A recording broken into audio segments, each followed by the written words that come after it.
Olá, Brasil do meu coração, chegando aqui com vocês, pessoal, mais uma vez. E dessa vez eu quero falar, não deixe os urubus roubar a promessa, isso mesmo. Todos nós temos promessas, mesmo que não tenha vindo um anjo bater nessa porta, mesmo que não tenha alguém vindo profetizar, ou orar, ou fazer uma visita a você, mesmo que o pastor não diga que você tem promessa na sua vida, você tem que se apegar àquilo que diz a palavra. Você tem a promessa de Deus, você tem a palavra de Deus, você tem ali justamente os instrumentos de Deus a seu favor. E é importante você crer naquilo que a palavra diz para você. A palavra diz que você tem direito, que você tem promessa, então acredite que as promessas de Deus, elas são infalíveis, tá certo, pessoal? Então acredite no milagre. Muitas vezes Deus nos faz promessas, mas entre a realização, o cumprimento dessa promessa, há uma batalha espiritual muito forte, gigantesca. Isso nós vamos ver em Gênesis capítulo 15, onde nós vemos Abraão recebendo uma promessa grandiosa, mas também, claro, enfrentando os urubus, tentando contaminar o sacrifício. Essa história nos ensina a proteger o que Deus nos confiou, a promessa. Tá certo, pessoal? Então nós vamos falar sobre isso hoje. Não deixar os urubus roubarem a promessa, isso mesmo. Aqui quem vos fala é o pastor Marcos Magalhães. Seja, claro, bem-vindo ao meu canal. Isso mesmo. Vamos para a palavra e estou esperando aqui você assinar o canal, Assine o canal, eu vou ficar aqui esperando você assinar o canal, enquanto a palavra chega aí, tá certo? E ela tá vindo aí com força, a palavra de Deus, tá certo? Para a sua vida, para você ser totalmente edificado, transformado e sair crendo naquilo que Deus diz para a sua vida. E as aves desciam sobre os cadáveres, Abraão, porém, as enxortava.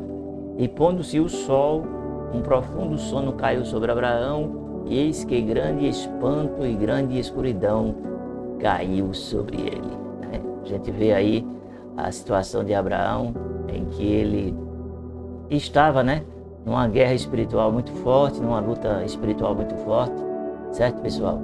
E muitas vezes a gente tem que entender isso.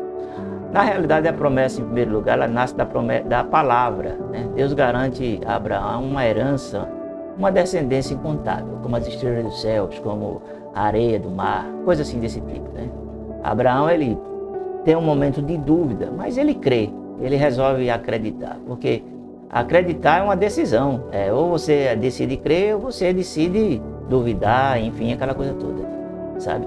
E aí, porque ele creu, diz, e creu ele no Senhor e foi-lhe imputado isto por justiça, Gênesis 15:6. Nossa parte é crer sem ver.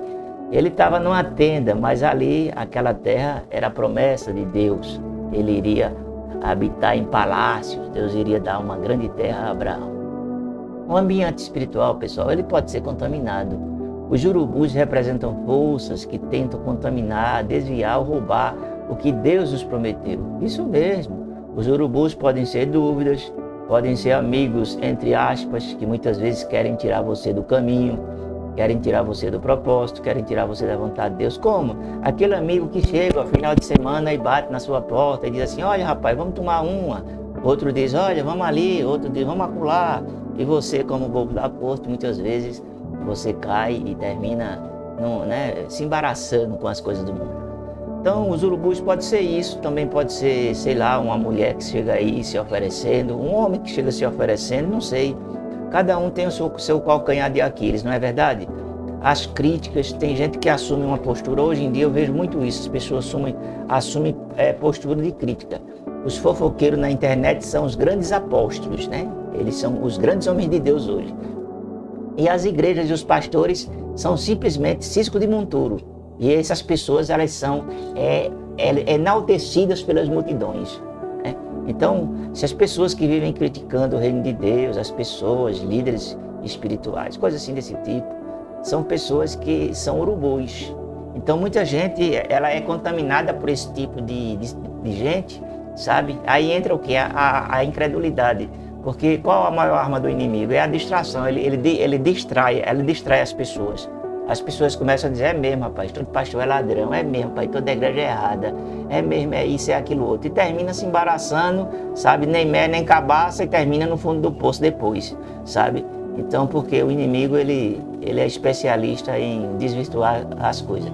A ave de rapina que descia sobre os cadáveres, né? Porém, ele as enxortava. Você tem que enxortar. O que é enxortar? Tanger na linguagem do matuto, mas na linguagem que você possa entender, é você espantar, é você colocar para fora da sua mente os pensamentos que lhe afastam de Deus, da obra de Deus, da vontade de Deus, da promessa de Deus, enfim. Em terceiro lugar, a promessa exige sacrifício. Deus, quem pediu o sacrifício foi Deus que pediu o sacrifício a Abraão. Ó. Deus disse a ele, olha, Abraão, faz um sacrifício, levanta um altar, sabe? E foi isso que Deus fez. E Abraão, ele respondeu, né? Ele fez o que Deus ordenou. Muitas pessoas vão ao templo e saem do mesmo jeito, sabe? Parece que Deus não lhe falou nada, não deu nenhuma direção para ele não sentiu nada, ele não se conectou, ele ficou, né, distraído com uma coisa, com outra, muitas vezes até com o celular, às vezes com, rapaz, tá vendo aquele irmão ali todo errado, olhando para a vida dos outros, né? Então você está perdendo tempo, é melhor nem ir, é o que para ir para ficar desse jeito, é melhor ficar em casa mesmo, viu? Assistindo ali o Faustão, ok? Não sei nem se existe isso mais, ok? Deixe nos comentários. O altar é lugar de entrega, de renúncia, de perseverança, de fé, enfim. As pessoas não querem entregar, não querem renunciar, não querem perseverar. Qualquer probleminha já leva elas lá de montanha abaixo, entende? Então, Deus disse a ele, olha, toma uma novilha, uma cabra, um carneiro, enfim, sabe, aves, sabe, Gênesis 15, 9 e 10. Está escrito aí ou não está? Deixe nos comentários. Na minha Bíblia está, sabe? Por que Deus pediu o sacrifício? Porque tinha que ter uma renovação de aliança. Deus já tinha feito aliança com Abraão, tinha no capítulo 12. Mas aqui Deus está como tipo renovando, entende? A vigilância espiritual é essencial. Abraão não dorme enquanto os urubus descem. Sabe qual é o problema? Que muita gente é dormindo, os urubus pousando na cabeça dele e ele acha que está tudo certo, que está tudo bom e tudo mais, aquela coisa toda. Não é assim, pessoal? Então você tem que espantar isso, mostra discernimento e resistência ativa contra a contaminação, sabe? Eu pergunto, você tem protegido o seu altar, a sua vida espiritual? Ou os urubus estão se alimentando da sua promessa, das suas dúvidas, das suas críticas, enfim, tá? Sabe? Começa a espantar os urubus da sua cabeça.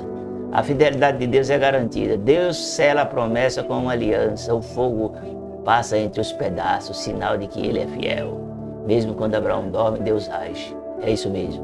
Quando você está dormindo, Deus está agindo. E Deus está falando para você agora. Naquele mesmo dia fez o Senhor aliança com Abraão. Quer dizer, renovou a aliança com Abraão e Abraão se levantou para viver um tempo novo. Tá bom, pessoal? Não esqueça de assinar o canal e colocar os urubus, sabe, no lugar deles,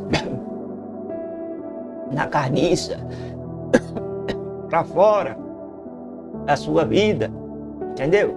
Não deixe os urubus roubar a promessa.